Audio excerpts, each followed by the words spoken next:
Merry Christmas to you. It is December 6th, so we are now under 20 days to Christmas, and so get ready. 19 days left as we count down to when we celebrate the birth of the Messiah. I want to read to you today out of the book of Micah, chapter 5, verse 2. This is a prophecy about the coming of the Messiah, and it speaks of where the Messiah will be born. It says, "But you, Bethlehem Ephrathah, though you are small among the clans of Judah, out of you will come for me one who will be ruler over Israel, whose origins are from of old, from ancient times."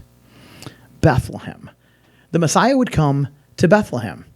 And this always fascinates me because Bethlehem, it had some things that happened there. We got Rachel going on there. We got David. There's things so Bethlehem was certainly known about, but it wasn't the place you would think the king would be born.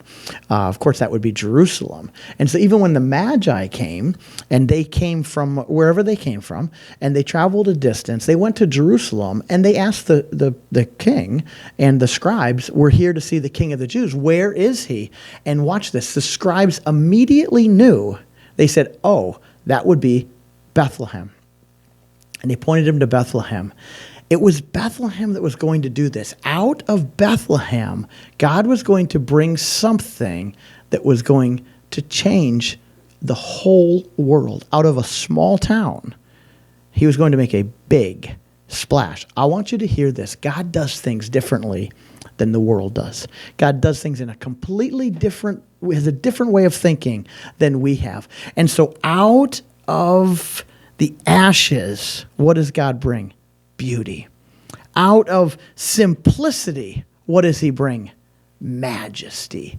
Out of the mess, he brings glory. I just want you to know that God takes things that nobody else is paying attention to, and he does things that everybody will eventually see. So let Bethlehem represent this season that God pays attention even when nobody else is. That God sees things in the small places that nobody else is paying attention to. Out of Bethlehem, he brought the Messiah. And out of your life, he can bring such amazing goodness that the world will take notice and the world will glorify our Lord in heaven. Merry Christmas. Hey, thank you so much for listening and tuning in. I just want to let you know you can find these in paper form too. We want to just give them to you, download them, go to our website, isasports.org/Advent. isasports.org/Advent, and just go there and you download the thing and you can have them in print. We just want to bless you and encourage you to really have hope in Jesus this season.